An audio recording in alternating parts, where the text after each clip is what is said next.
Joining us here from Bulldog Illustrated as Georgia and Auburn coming up this weekend. Murray Poole joined us on the program. Murray, good afternoon. How you doing? Good, Kevin. How y'all doing? Fantastic. Apparently it's blackout time in Athens. What say you? I know the last time Georgia fans tried to do this, it did not go too well. What say you about bringing back the black uniforms there in Athens? Well, have you heard anything official on it today, Kevin? I understand, of course, Rick a couple of days ago said there would be no blackout.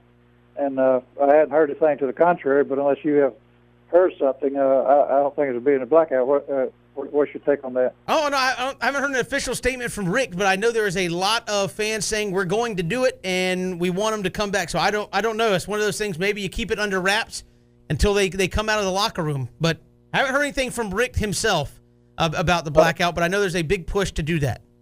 Yeah, on the teleconference, the fans are hollering for it. And I think some of the players tweeted Sunday night on the teleconference. Rick said there will be no blackout. It's just wishful thinking, in this game. So, the fans can wear what they want, but until Georgia like they did against Auburn in 2007, they practiced the warm-ups, Kevin, in the red jerseys, and then they went back under and came back out. That was really strong. I really don't think you need it for a game with all the hype of this. Gurley coming back, Nick Marshall coming back to Athens, but the fans wanted it, and Coach Rick, he said there wouldn't be Sunday. He's going to change his mind, and so who knows what we'll see. And I've also heard the call for a red out, and that's kind of unusual because Georgia fans usually wear red to the stadium anyway, and it's pretty much red all over the stadium. So it's hard to tell what'll happen, Kevin. I just hope whatever blackout, red out, Georgia needs to bring their A game to this game. Murray, Todd Gurley coming back. Obviously, Nick Chubb has done a fantastic job in his 4 games as starter. How do you expect the carries to go now that everybody's getting healthy in the backfield?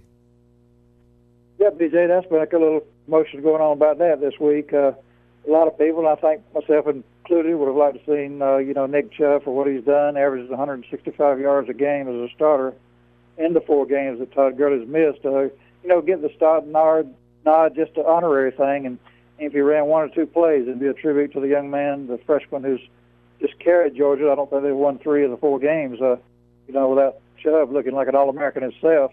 But Todd Gurley, what can you say?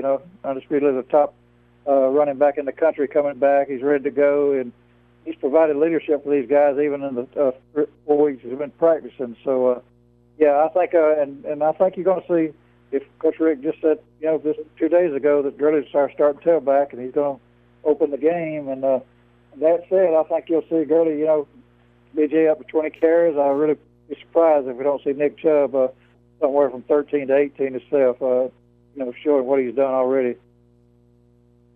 Murray Poole, Bulldog Illustrated, joining us here on 3 and Out on the Southern Pigskin Radio Network. And to that end, how much does Todd Gurley change the overall feel of the game plan? I think you look at the way Nick Chubb has run, he's been very effective. Todd Gurley's numbers still a little bit better than that, and maybe a little more explosion plays out of Todd Gurley. But does the overall game plan even really change all that much with Todd Gurley coming back? I don't think so, Kevin. I think, like you said, I think if there's one thing that Todd Gurley maybe has over Nick Chubb or maybe any back in America is his ability to, run violently like he does and turn that 5-yard run into maybe a 80-yard run or 55-yard run. Nick did have a 50-plus yard run against Kentucky last week, so he's got so much better speed than people think he has. He's not just a power back; he's a speed guy too, and ran 100 meters in high school. Like you say, Gurley's more capable of the home run. I think the long run to do that, and I think also a big thing, he's probably a little more proficient catching passes out of the backfield than Nick Chubb is. And although Nick's good there, they haven't thrown to him that much. I think if you go back to the Auburn game last year on the Plains, Gurley was held about 79, 80 yards rushing by the Auburn defense, but he had 10 catches for like 80-something yards or so. Really he was the Georgia's leading receiver that night in Auburn. Murray, defensively, how do you expect Georgia to handle Nick Marshall and Cameron Artis-Payne in the Auburn offense? Yeah, BJ, I think the first half last week of the Texas A&M game with Auburn, we noticed, and a friend advised me of this. I had very much attention to how they started.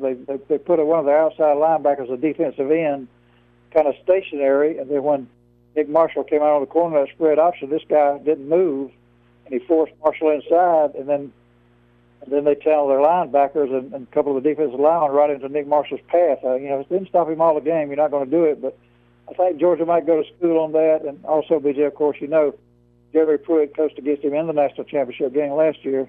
And so he's got an idea of what this guy could do. But they simply got to, be sound, as always, just like playing the Georgia Tech triple option.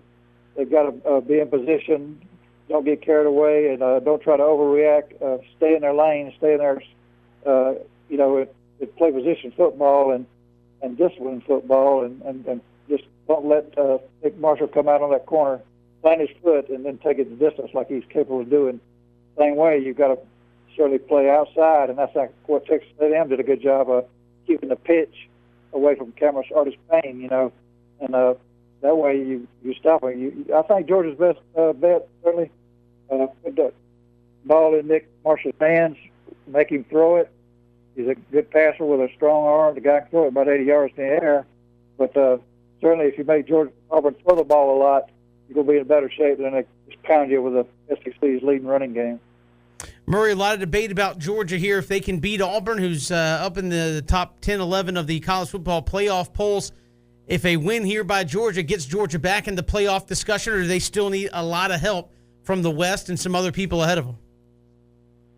Well, I guess, guys, it looked mighty impressive if they went up to 11-2 and beat Alabama or Mississippi State in the SEC championship game. Of course, as we know, the first step comes Saturday night. It's all, moot if they doesn't get by the Tigers. But, and then, of course, A&M will take care of maybe Missouri. Missouri's got two other tough games with Tennessee and Arkansas. So if they could come through all three of those games, I think they deserve to win the East. But if Georgia can run the table, win the SEC championship, go 11-2, like you say, Kevin, I still think they're going to need a lot of help from these one-loss teams, a number of them losing, and the unbeaten teams to even make it. It's not out of the question, but I think it's still Georgia's outside reach. But they did jump from 20 to 15 guys, in the playoff rankings. So, anything can happen if they were to, get high, win the rest of them. But right now, I'd say they're on a little outside looking in as far as making that 14 playoff.